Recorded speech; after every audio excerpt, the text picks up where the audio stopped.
Beliau seorang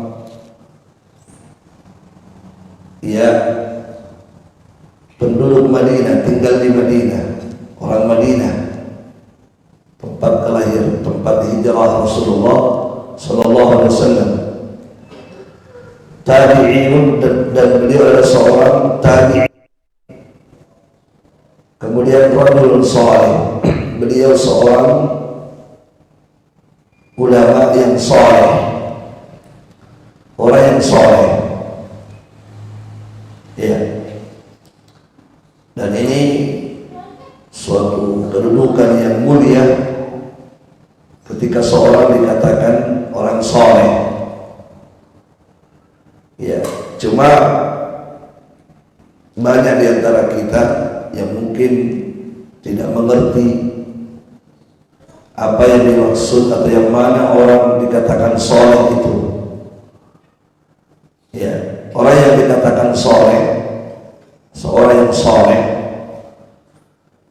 disebutkan oleh Syekh Muhammad bin Shalih Al-Utsaimin rahimahullah, orang yang saleh itu adalah alladzi qama bihaqqillah wa haqqi ibadihi, itu orang yang menegakkan hak Allah, orang yang menunaikan hak Allah subhanahu wa ta'ala dan menunaikan haknya hamba Allah subhanahu wa ta'ala. Itu orang yang dikatakan saleh, ditunaikan haknya Allah dan juga ditunaikan haknya hamba-hamba Allah subhanahu wa ta'ala. Muhammad ibn Ka'ab al-Quradi dipersaksikan oleh Al-Ijli sebagai orang yang saleh. Kemudian alim bil Quran, beliau seorang yang berilmu tentang Al-Quran, yang berilmu tentang Al-Quran Al-Karim. Ya, bukan hanya dari sisi bacaan, dari sisi qiraah, tetapi betul-betul memahami apa isi Al-Quran dan mengamalkan isi Al-Quran. Karena orang dikatakan alim, berilmu tentang Al-Quran, di sisi para ulama itu bukan hanya berilmu tentang qiraah, bacaan dan seterusnya, tapi orang dikatakan alim dengan Al-Quran itu ketika dia memahami isi Al-Quran dan mengamalkan isi Al-Quran Al-Karim. Inilah Muhammad ibn Ka'ab Al-Quradi. Baik. Beliau berkata, Muhammad ibn Ka'ab Al-Quradi rahimahullah ta'ala berkata, "Idza arada Allahu bi'abdihi al-khaira", jika Allah subhanahu wa ta'ala menginginkan kebaikan pada seorang hamba, ja'ala fihi thalatha khisal, maka Allah subhanahu wa ta'ala akan memberikan kepada hamba itu 3 perkara yang mulia. Allah akan memberikan kepada hamba itu 3 perkara yang mulia. Ya. Maka renungkan dengan baik ucapan beliau ini, kemudian kita periksa diri kita masing-masing, apakah kita termasuk hamba yang diinginkan kebaikan oleh Allah atau tidak. Beliau sudah memberikan ilmu kepada kita, tanda orang yang diinginkan kebaikan itu ada 3. Yang pertama kata beliau, fiqhan fid din. Allah akan memberikan kepada hamba itu pemahaman tentang agama, fikih. Allah akan memberikan kepada hamba itu al-fiqhu fid din. Al-fiqhu itu biasa diterangkan oleh para ulama al-fahm ad-daqiq, yaitu pemahaman yang mendalam, pemahaman yang mendetail tentang agama. Ini yang pertama ya. Jadi ini tandanya orang diinginkan kebaikan oleh Allah ketika hamba itu difahamkan oleh Allah Subhanahu wa taala tentang agamanya. Iya. Jemaah sekalian, barakallahu fikum. Apa yang beliau sebutkan itu sesuai dengan hadis Nabi sallallahu alaihi wasallam. Rasulullah bersabda dalam hadis Bukhari dan Muslim, hadis yang masyhur, yang saya pikir kita semua menghafalkannya. Kata Nabi sallallahu alaihi wasallam, "May yuridillahu bihi khairan yufaqihu fid din." Siapa yang diinginkan kebaikan oleh Allah, maka Allah akan faqihkan dia tentang agama. Allah akan jadikan dia faham tentang agama, ilmu agama. Ini orang yang dikehendaki kebaikan oleh Allah Tabaraka wa Ta'ala. Iya. Maka siapa yang tidak memahami ilmu agama, itu artinya tidak diinginkan kebaikan oleh Allah Tabaraka wa Ta'ala. Iya, sebab Nabi tadi mengatakan, ya, siapa yang diinginkan kebaikan oleh Allah, Allah akan jadikan dia faham agama. Itu teks hadis. Mafhumul hadis, ya, mafhumul hadis kata Al-Hafidz Ibnu Hajar, man lam yatafaqqah fid din faqad hurima al-khair. Difahami dari hadis bahwa siapa yang tidak mau belajar ilmu agama, siapa yang tidak mau tafaqquh, tidak mau berusaha memahami ilmu agamanya, maka sungguh kata beliau dia diharamkan oleh Allah Subhanahu wa Ta'ala dari kebaikan. Ya.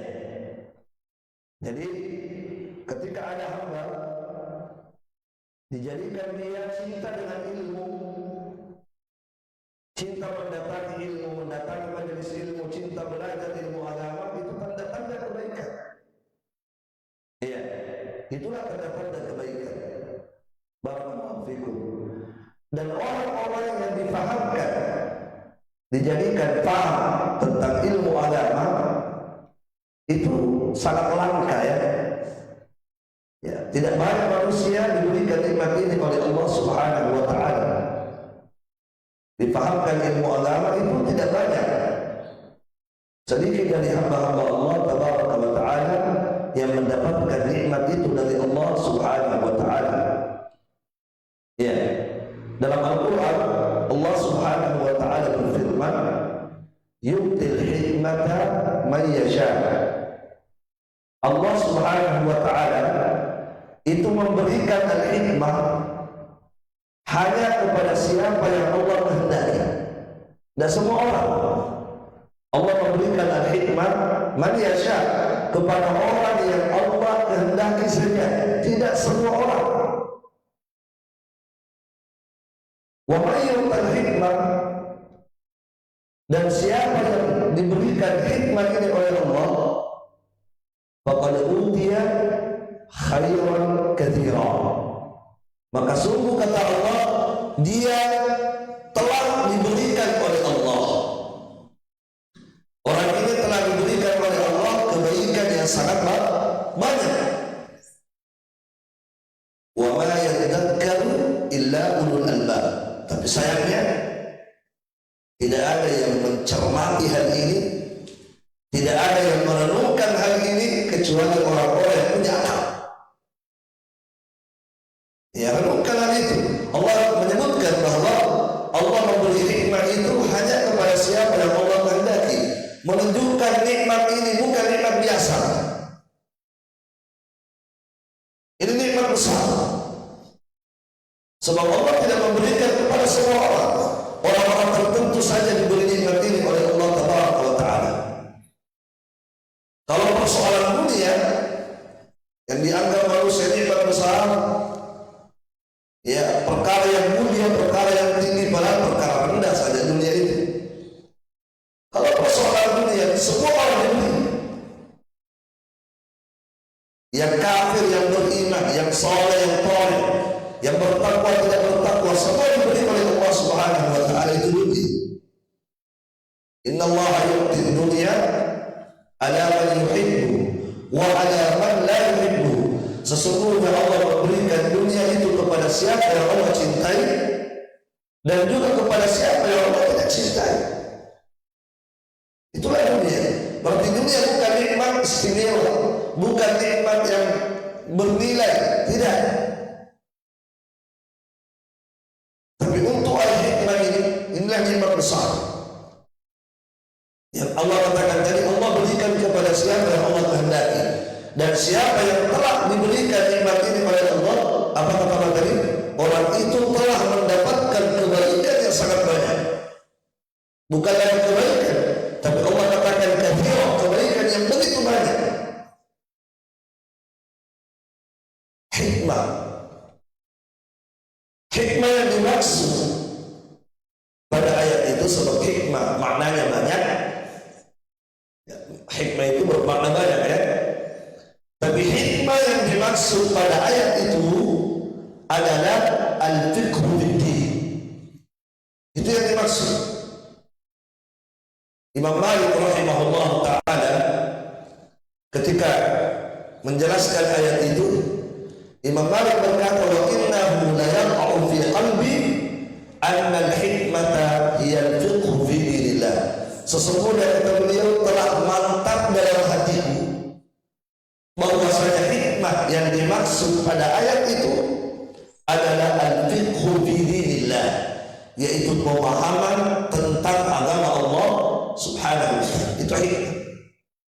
Oleh Ibnu Abbas mengatakan hikmah yang dimaksud di situ adalah al-ma'rifatu bil Qur'an, yaitu ilmu tentang Al-Qur'an, berilmu tentang Al-Qur'an Al-Karim. Iya. Makanya mas kalian yang pertama, tanda-tanda orang yang diinginkan kebaikan oleh Allah, dijadikan hamba itu paham oleh Allah tentang agama, diberikan nikmat agama oleh Allah Subhanahu wa Ta'ala. Ya, semua orang yang paham agama, ya tentunya kebaikan besar, banyak kebaikan yang Allah ingin berikan kepada hamba itu. Orang yang paham agama, kata Imam Nawawi rahimahullah ta'ala, ilmu agama itu qaidun ila taqwa Allah. Ilmu agama itu adalah qaid, adalah penuntun yang menuntun seseorang untuk bertakwa kepada Allah. Itu ilmu. Dia adalah penuntun, mengarahkan seorang hamba untuk selalu bertakwa kepada Allah Subhanahu wa Ta'ala. Makanya orang berilmu itu lebih bertakwa kepada Allah biasanya, umumnya, kan? Ghalibnya begitu dibandingkan orang yang tidak punya ilmu. Sebab orang yang berilmu ada rasa takut kepada Allah. Ya, dia punya rasa takut kepada Allah. Dia punya semangat beribadah. Orang yang punya ilmu itu. Baik. Yang kedua kata Al-Qurtubi rahimahullah ta'ala, zahadatan fid dunya. Zahadatan fid dunya. Orang yang menginginkan kebaikan oleh Allah Ta'ala, Allah akan memberikan kepada hamba itu zuhud tentang dunia, zuhud dalam perkara dunia. Itu tanda kebaikan. Dijadikan hamba itu apa? Zuhud dalam urusan dunia. Kalau dalam urusan akhirat tidak boleh zuhud, tapi dalam perkara dunia Allah jadikan hamba itu zuhud. Dan tentunya tidak semua orang mendapatkan juga nikmat ini dari Allah. Tidak semua orang. Ya, banyak manusia tidak bisa zuhud terhadap dunia. Ini juga nikmat yang langka dari Allah Subhanahu wa Ta'ala. Hamba dijadikan zuhud dalam perkara dunia itu. Ya, jamaah sekalian, apa yang dimaksud zuhud? Ya. kita juga perlu paham apa itu zuhud, supaya kita bisa menilai apakah diri kita sudah zuhud atau tidak. Ya, banyak definisi ulama tentang zuhud itu, tetapi definisi yang bagus adalah definisi yang disebutkan oleh Abu Sulaiman Ad-Darimi rahimahullah, seorang ulama tabi'in juga. Al-Imam Abu Sulaiman Ad-Darimi rahimahullah ta'ala mengatakan bahwa zuhud itu adalah tarku ma yusdiluka anillah. Itu zuhud adalah engkau atau meninggalkan, zuhud adalah meninggalkan semua perkara dunia, meninggalkan semua perkara dunia yang bisa menyibukkan engkau dari Allah. Itulah zuhud. Meninggalkan perkara dunia yang mana? Perkara dunia yang mana? Yang ditinggalkan, yang menyibukkan engkau dari Allah Taala, yang melalaikan engkau dari Allah Taala. Itulah zuhud.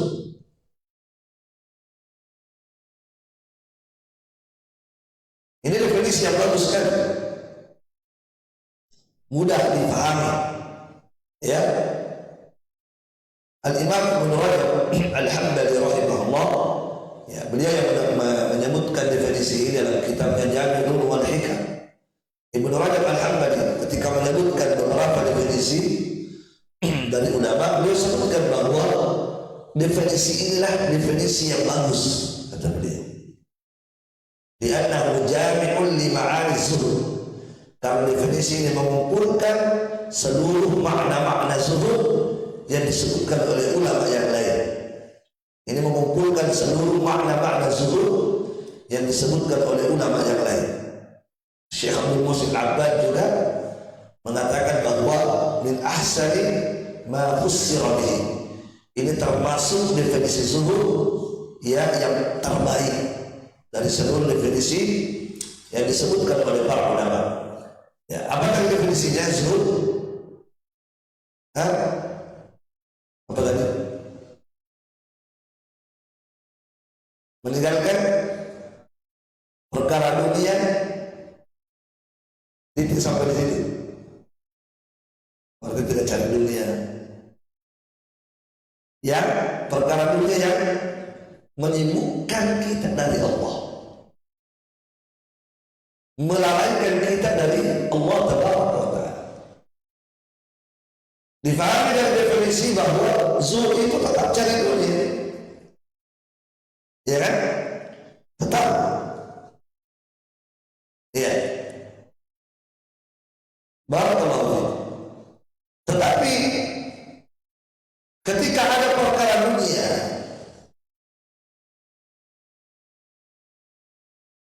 ingin diraih, ingin didapatkan, ternyata itu bisa menjauhkan kita dari Allah, melalaikan kita dari Allah, maka itu perlu ditinggalkan. Kapan dia bisa meninggalkan itu? Itu zuhud. Ya. Jadi orang kaya bisa zuhud, orang kaya bisa. Jangan selalu memandang zuhud itu kalau miskin. Nah, orang kaya bisa zuhud. Utsman bin Affan zuhud. Siapa yang mengatakan Utsman tidak zuhud? Utsman orang kaya, ya kan? Kekayaan beliau luar biasa, kalah kekayaan kita. Tapi beliau zuhud. Kenapa? Sebab perkara dunia yang bisa menjauhkan kita dari Allah itu yang ditinggalkan. Walaupun halal, walaupun mubah, walaupun boleh, tapi kita memandang, oh ini kalau saya lakukan ini semakin jauh saya sibuk nanti sehingga lupa kepada Allah. Barakallahu fiik. Jelas ya? Nah, ikhwan fillah, siapa yang diberikan nikmat ini oleh Allah, mampu meninggalkan perkara dunia yang bisa menyibukkan dia dari Allah, maka itu orang tandanya diinginkan kebaikan. Ya, tentu bisa kasih contoh ya, cari contoh masing-masing. Ya, ada orang misalnya ya, sudah punya pekerjaan yang bagus, sudah punya usaha yang bagus, sudah bagus usahanya, hasilnya sangat mencukupi, sangat mencukupi. Ya, dia buka usaha misalnya di satu tempat, hasil dari usahanya betul-betul subhanallah mencukupi istrinya, biar 4 istri bisa dibayar itu usaha itu, ya kan? Makan sehari-hari terpenuhi, kebutuhannya terpenuhi sehari-hari.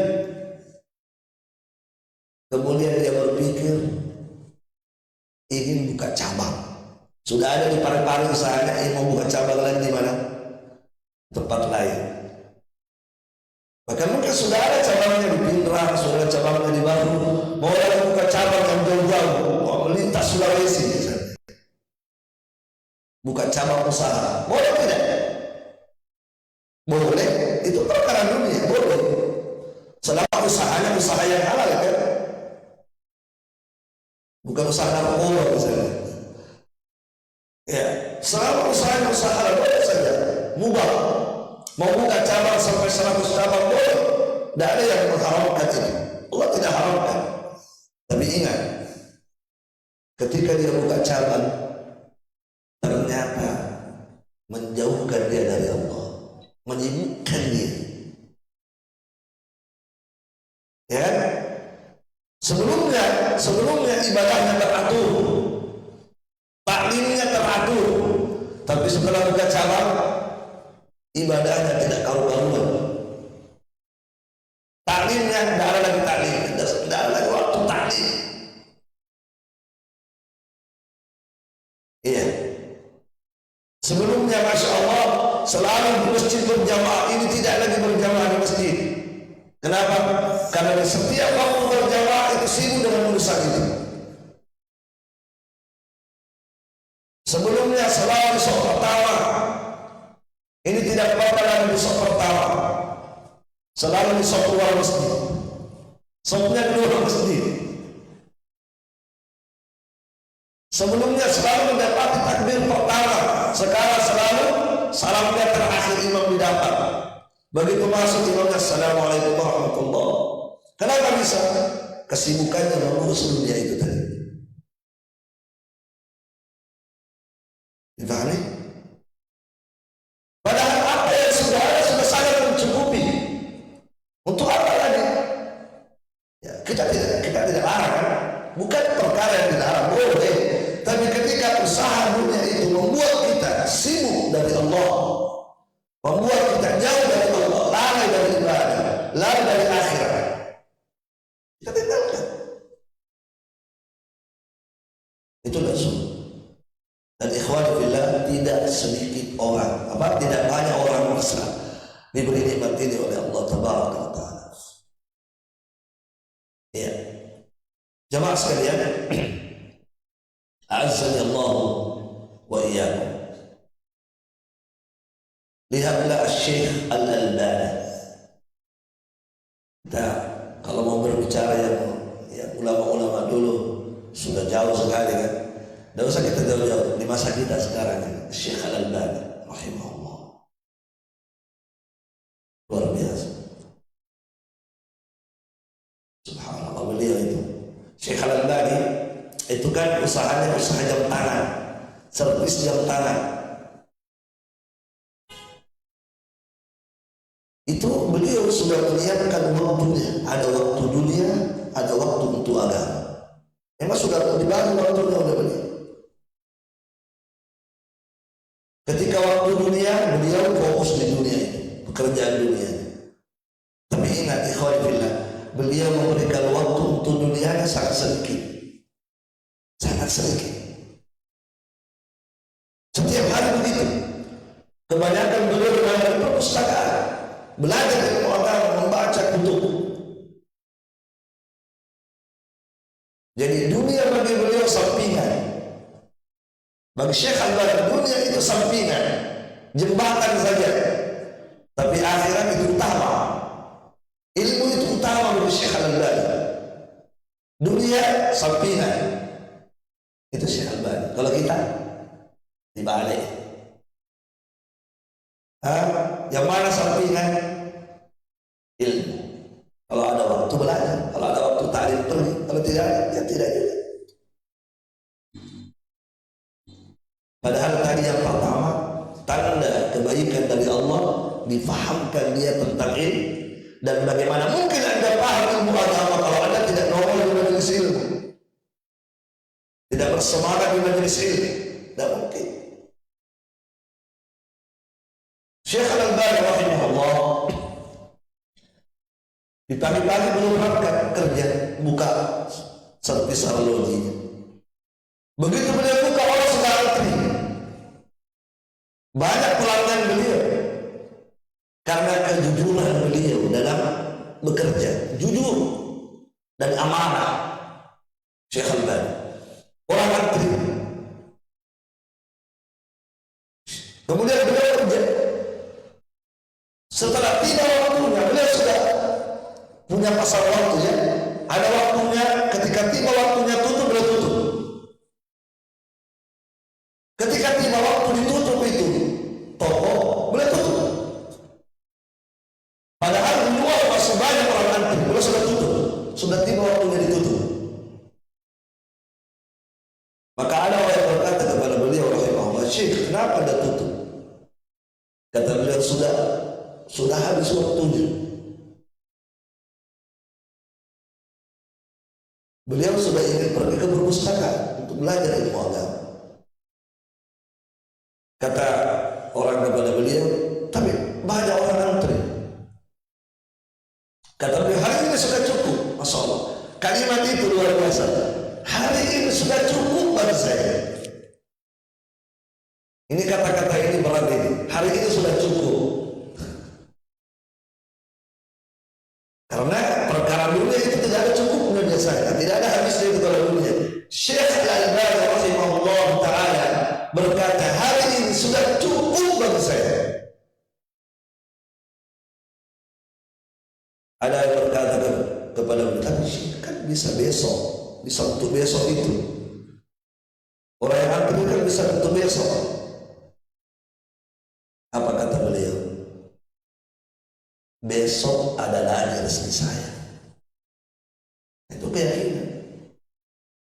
Akidah seorang ulama terhadap rezeki itu. Besok ada lagi.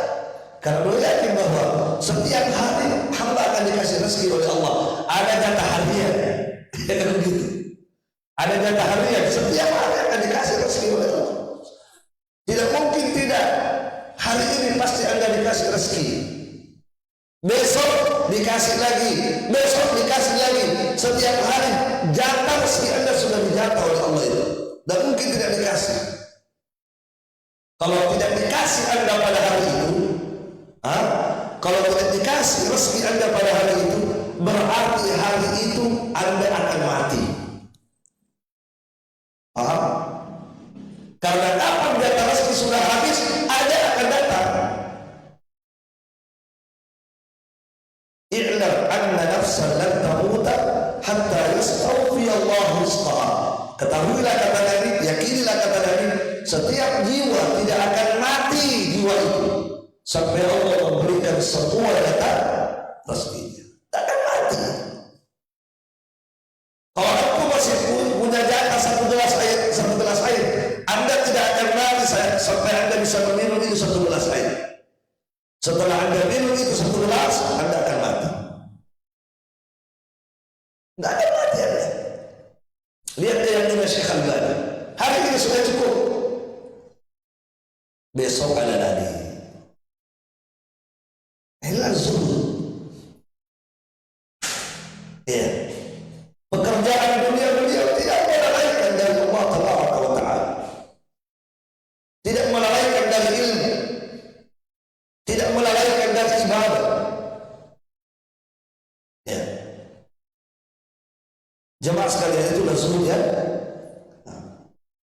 Barakallahu fikum.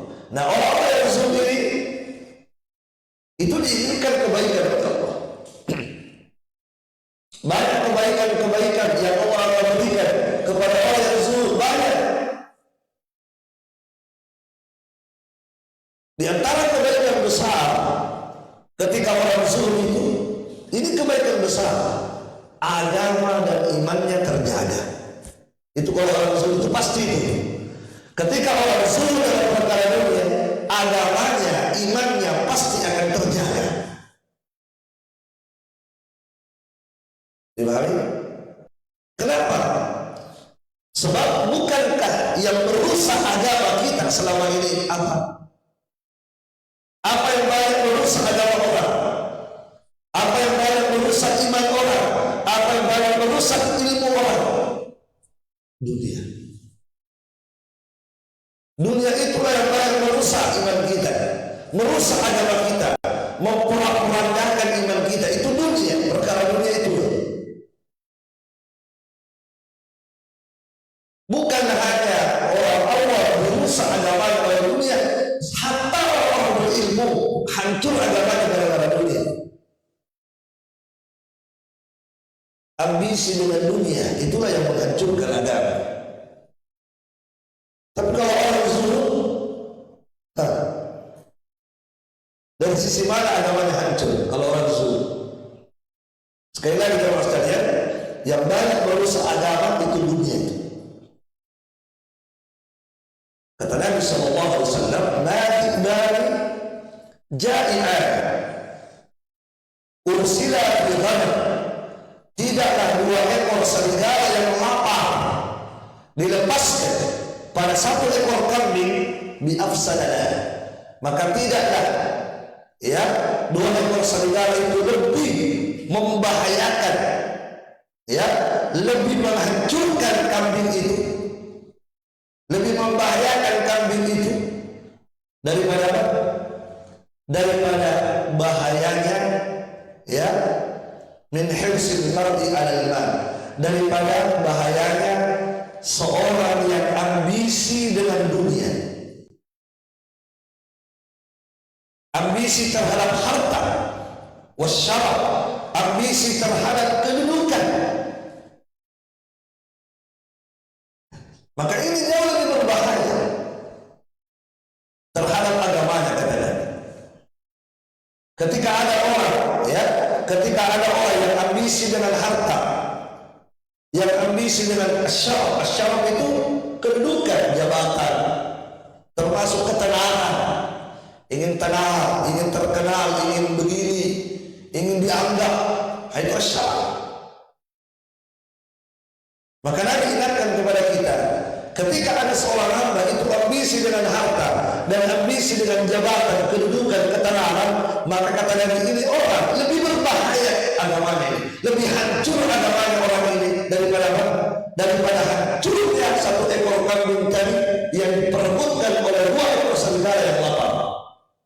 Mengerikan, sangat mengerikan kondisi orang yang ambisi dunia ini, mengerikan sekali, betul-betul hancur agamanya.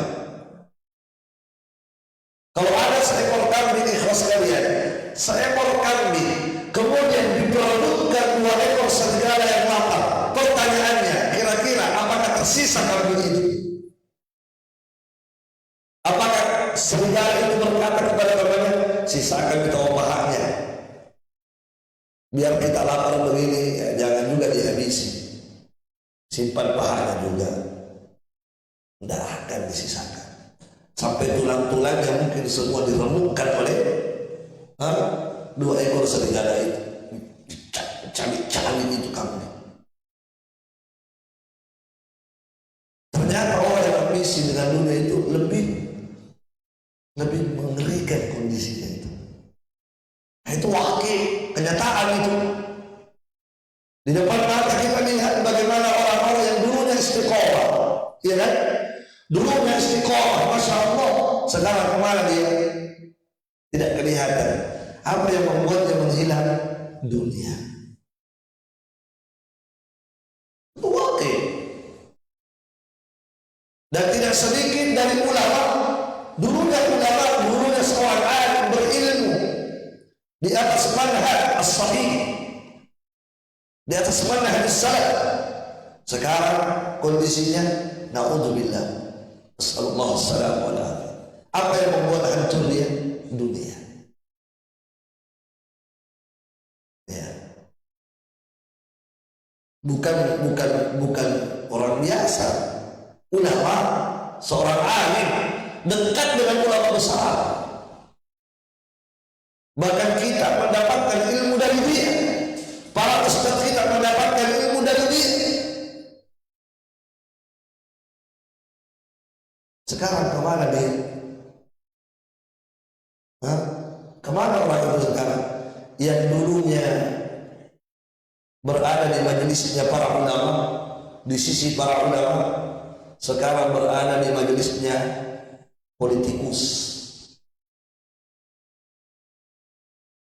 Ya, dari satu politikus ke politikus yang lain. Dulunya dekat dengan ulama, duduk di samping ulama, sekarang duduk di samping pendeta. Na'udzubillah. Sallallahu alaihi.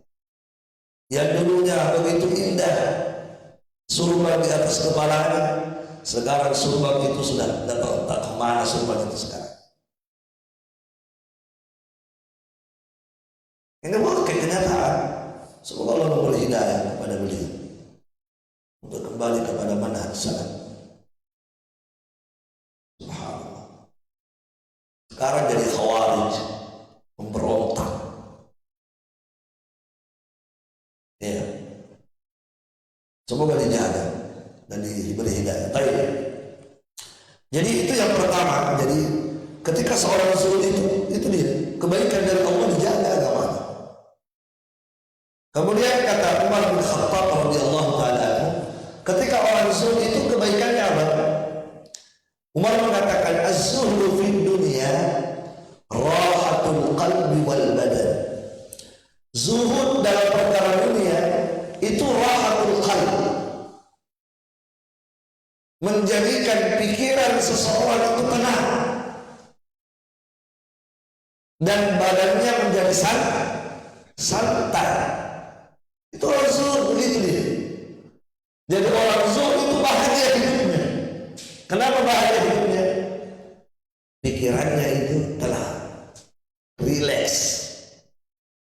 Ya tidak? Betul? Iya. Badannya juga santai. Tapi coba kita lihat orang-orang yang ambisi dunia tadi. Pikirannya itu, aduh. Coba lihat orang-orang yang orang kafir yang kaya-kaya itu. Pikirannya kacau dia. Tidak tenang pikirannya. Kadang dilihat sudah tidur, orangnya sudah tidak sempat tidur, matanya terpejam, tapi pikirannya kemana? Pikirannya kemana-mana. Ini malah usaha besok ini. Bangkrut lagi yang di sana. Pikirannya itu kacau deh. Tapi orang yang zuhud, masya Allah, tenang pikirannya, santai. Ya, badannya juga santai orang-orang yang zuhud itu. Tapi orang yang di sini dunia, ya, coba perhatikan jasadnya, fisik badannya itu, tidak ada istirahatnya. Tidak ada istirahat. Waktu istirahat, waktu tidur dia tidak tidur, dia tidak istirahat. Tersiksa sendiri hidupnya. Dia ingin cari dunia karena untuk membahagiakan, ternyata tidak bahagia juga. Kenapa? Karena tidak ada waktu bersama keluarga. Apa artinya dunia itu kalau tidak ada waktu bersama keluarga? Tidak ada waktu bersama istri, tidak ada waktu bersama anak. Kenapa? Karena kesibukannya dengan dunia itu tadi. Ya. Capek badannya cari dunia. Barakallahu fiik. Baik. Ya, itu kebaikan ketika kita zuhud. Jadi pikiran itu santai, badan juga santai. Coba perhatikan orang-orang yang miskin misalnya kan, para apa itu ya, pengemis-pengemis yang hidup di bawah jembatan itu sudah makan langsung tidur. Tidurnya bagaimana, enak ada tidurnya. Kalau buka Satpol PP yang kasih bangun tidak bangun. Tidak banyak dia pikir, yang dia pikir makan, tidur, makan, tidur. Iya. Saya jelaskan ya. Ali bin Abi Thalib radhiyallahu taala anhu wa Allah, beliau berkata, man zahida fid dunya, siapa yang zuhud dengan dunia itu, halat alaihi musibah. Ini kebaikan kalau orang zuhud. Siapa yang zuhud terhadap dunia, maka musibah-musibah dunia yang menimpa ringan baginya. Itu ringan itu. Tidak stres kalau kena musibah dunia. Tidak stres dia, ringan seluruh musibah.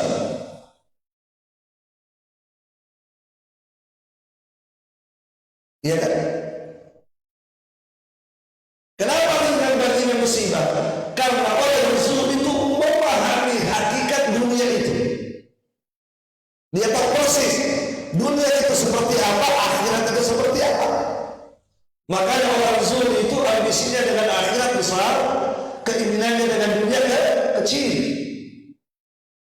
Katanya apa zuhud itu? Meninggalkan perkara dunia yang bisa menyibukkan dia dari akhirat. Kenapa? Orang zuhud itu cintanya kepada akhirat luar biasa, sehingga segala sesuatu yang bisa menghalanginya dia mendapatkan akhirat ditinggal. Kenapa? Dia tahu itu kecil itu. Dunia itu kecil, akhirat itu besar.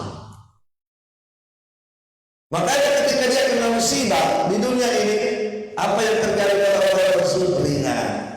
Kenapa? Dia tahu bahwa musibah dunia yang menimpa dia itu kecil. Dia kehilangan harta misalnya, kehilangan hartanya kan begitu. Nah stres dia, kenapa? Dia tahu bahwa apa yang ada di sisi Allah jauh lebih baik dari apa yang Allah ambil. Dia ngerti tentang hakikat dunia itu. Makanya para ulama mengatakan tanda orang yang zuhud, tanda orang yang zuhud kata para ulama adalah ya la yafrah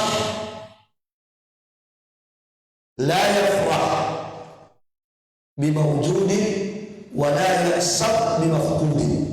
Tanda orang yang zuhud itu adalah ketika dia mendapatkan dunia, dia tidak bangga. Tidak bangga dia kepada dunia, tidak bangga. Dan ketika dia kehilangan dunia itu, dia tidak sedih. Itu tandanya orang zuhud. Dapat dunia tidak bangga, kehilangan dunia tidak sedih.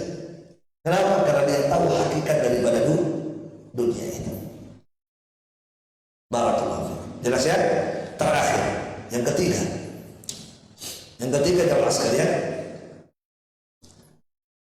orang yang diinginkan kebaikan oleh Allah adalah wa basaran bi'uyubihi. Basaran bi'uyubihi. Orang itu dijadikan oleh Allah bisa untuk selalu melihat aibnya sendiri.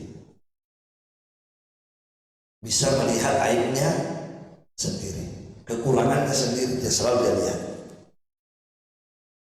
Dan ini juga sangat langka. Maka mungkin ini yang paling langka dalam hidup ini. Seseorang itu bisa melihat aibnya sendiri. Itu orang yang paling langka itu. Diberikan nikmat oleh Allah, selalu memandang kekurangannya sendiri, selalu mengoreksi aibnya dia. Kebanyakan orang apa? Kebanyakan orang jadi juri, penilai, penilai. Itu kebanyakan manusia jadi penilai. Si fulan itu begini dia, si Alan itu begini dia. Kebanyakan manusia itu sibuknya dengan aib orang, bukan melihat aibnya.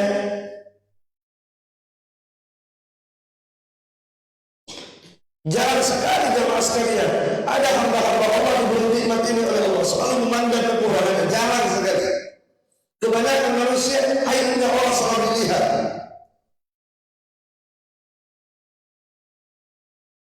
Tidak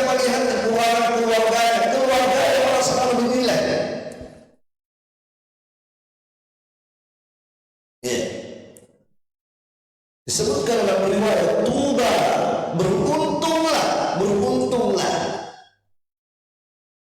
Ya, beruntung dalam riwayat itu. Liman syaghala uyubuhu an uyubin nas.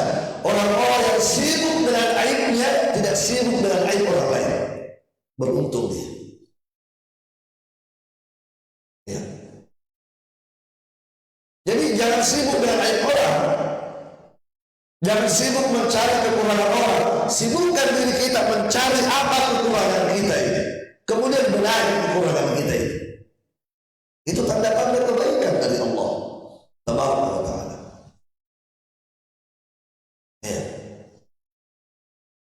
Dan ikhwani fillah, kalau ada saudara kita, siapapun dia, termasuk saya, siapapun dari saudara kita melihat orang ini sibuknya dengan aib orang, sibuk dengan aib orang, cerita keluarga orang, cerita keluarganya orang, cerita orangnya ini, sibuknya dia seperti itu. Nasihati dia, ingatkan dia, bahaya dia itu. Ingatkan, nasihati dia, teguh sebagai cinta kita kepada saudara. Kenapa? Al-Hasan al-Basri rahimahullah ta'ala berkata, idza ra'aita rajulan, jika engkau melihat ada seseorang,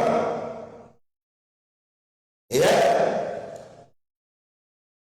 yashtaghilu an uyubin nas wa yatruku uyubahu, jika engkau melihat ada orang, siapapun dia, sibuk dengan aib orang lain dan meninggalkan aibnya sendiri, melupakan aibnya sendiri, apa kata beliau? Fa'lam, ketahuilah kata beliau, annahu qad mukira bihi, sesungguhnya orang itu telah tertimpa makar dari Allah. Kena makar itu orang, mengerikan itu. Orang itu kena makar itu dari Allah Tabaraka wa Ta'ala, dan orang yang kena makar itu bahaya.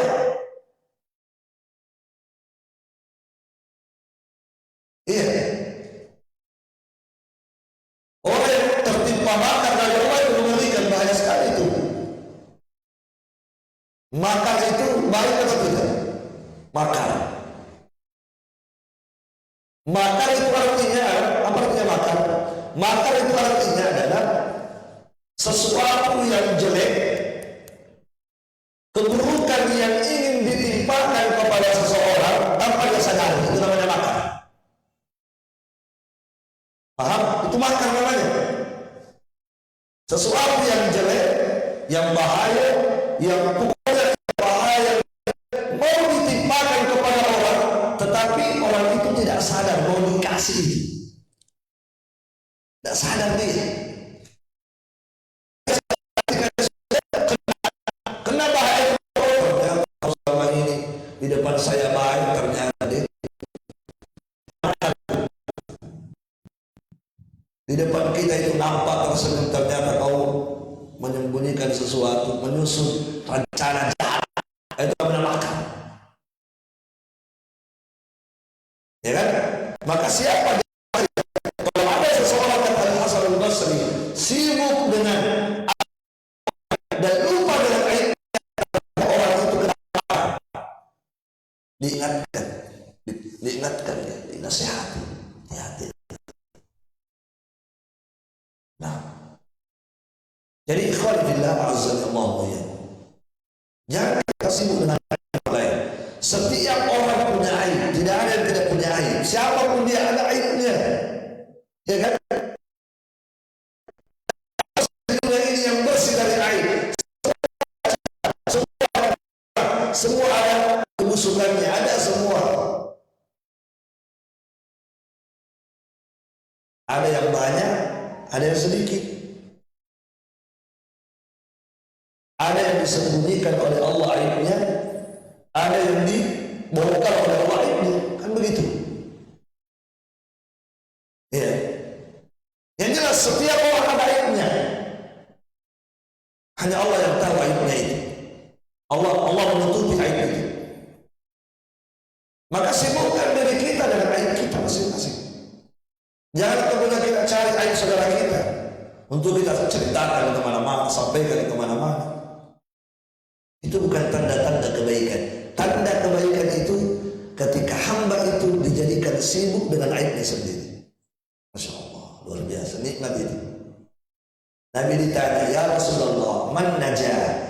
Apa yang menyelamatkan itu? Keselamatan itu apa? Nabi menyebutkan 3. Salah satu di antaranya apa?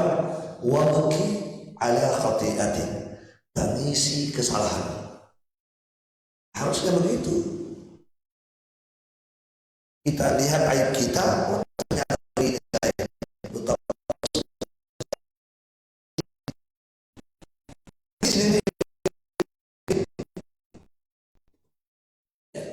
Yang yang kita miliki ini yang berbau, tidak ada orang yang bisa duduk bersama kita karena saking busuknya aib kita itu.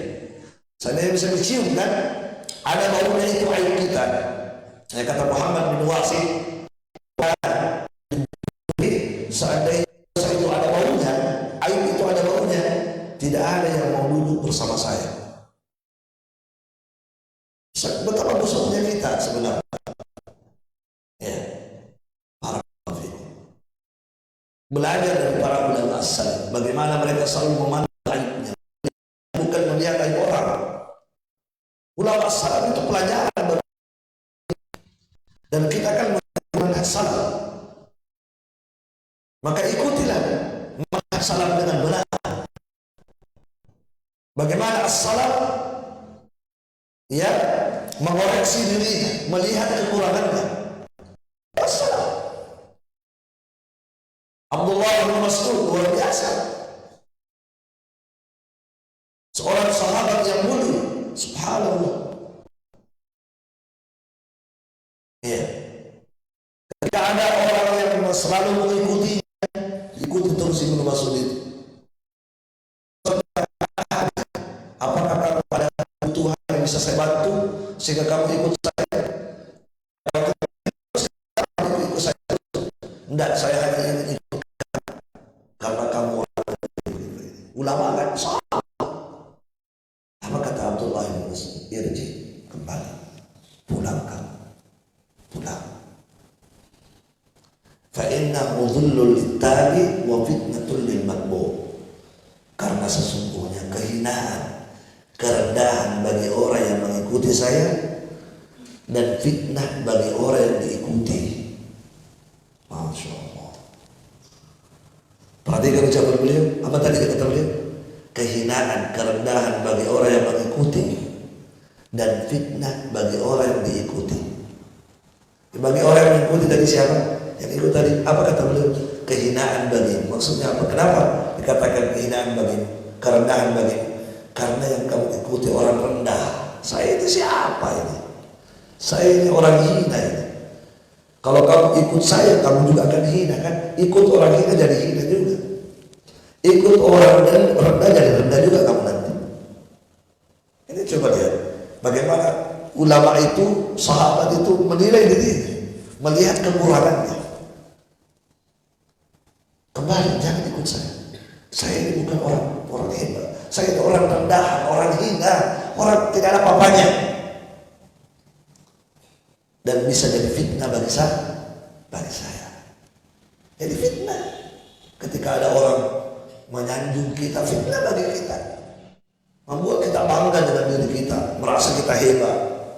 Hati-hati dengan pujian-pujian manusia. Barakallahu fiik. Luar biasa as-salaf, luar biasa, subhanallah. Ya.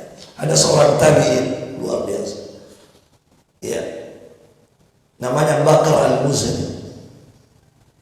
Seorang ulama tabi'in yang selevel dengan Al-Hasan al-Basri, selevel dengan Al-Hasan al-Basri. Subhanallah.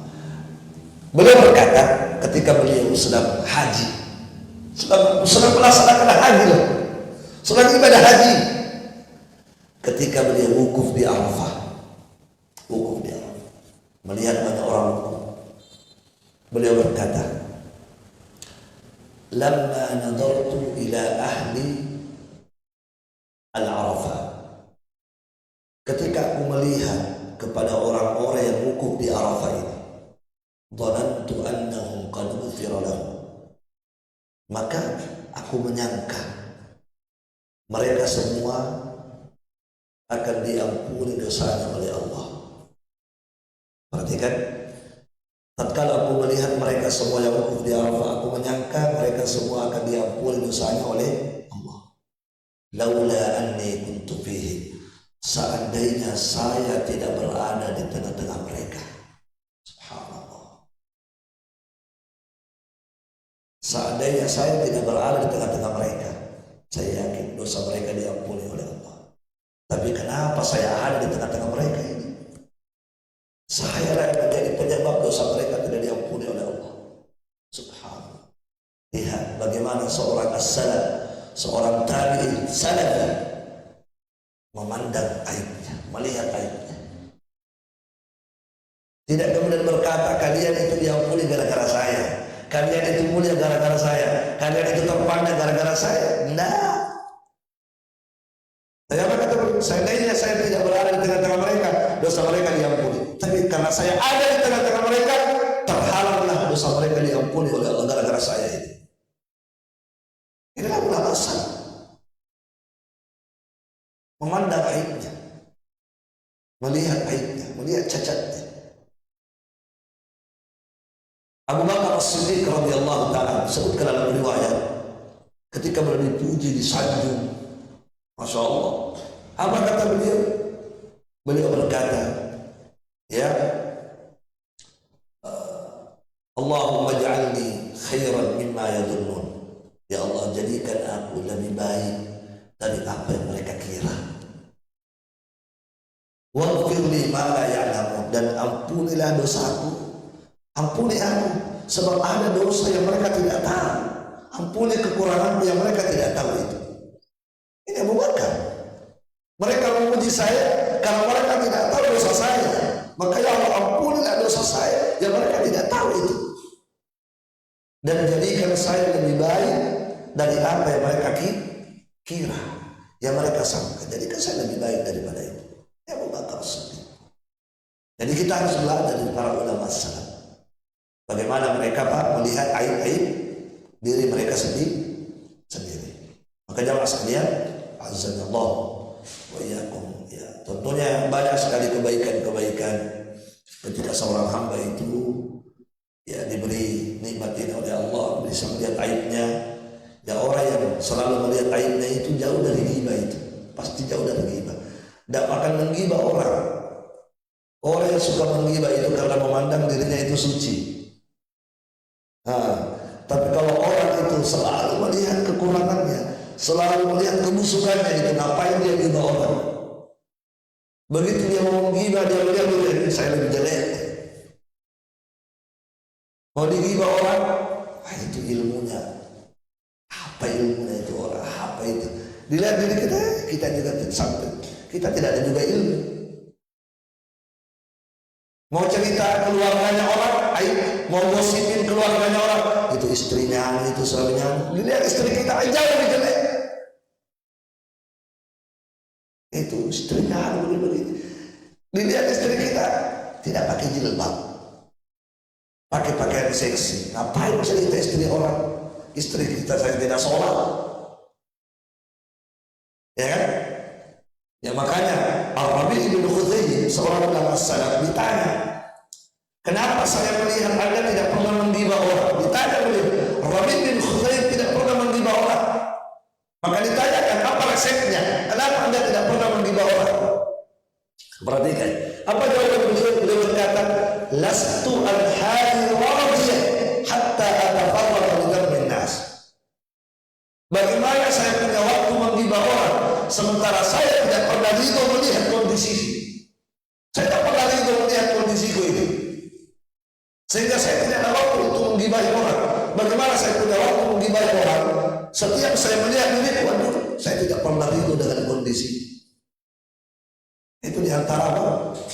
Sebab kebaikan ketika orang itu melihat aibnya itu jauh dari ghibah. Setiap kali ingin menceritakan kejelekan orang, langsung dia lihat dirinya, oh ternyata dirinya jauh lebih jelek. Barakallahu fiik. Banyak lagi kebaikan-kebaikan jamaah sekalian. balik nikmat Allah Subhanahu wa taala ini orang akan jauh dari sifat sombong, ya kan? Kalau orang itu melihat aibnya tidak sombong dia. Sebaliknya akan apa? Akan lahir dari sifat tawadhu. Dan ini tawadhu adalah ibadah besar. Yang kata Aisyah radhiyallahu taala anha, innakum lataghfaluna an afdalil ibadati tawadhu. Sesungguhnya kalian itu, kata Aisyah, telah lalai dari semua ibadah yang besar, yaitu tawadhu. Kalian sudah lalaikan itu ibadah. Jadi ini jamaah sekalian, azanallahu wa iyyakum, 3 hal yang perlu kita renungkan dengan baik. Kita lihat diri kita masing-masing, apakah Allah sudah memberikan kepada kita 3 hal tadi. Kalau Allah sudah berikan kepada kita 3 hal tadi, itu tandanya apa? Tanda bahwa Allah menginginkan kebaikan kepada kita. Yang pertama tadi apa? Dijadikan dia paham dengan ilmu agama. Yang kedua, dijadikan dia zuhud dalam perkara dunia. Yang ketiga, dijadikan dia bisa selalu melihat aib dan kekurangannya. Ya, semoga Allah Subhanahu wa taala senantiasa memperbaiki kondisi dan keadaan kita semua. Subhanakallah bihamdik, asyhadu an la ilaha illa anta, astaghfiruka wa atubu ilaik. Assalamualaikum warahmatullahi wabarakatuh.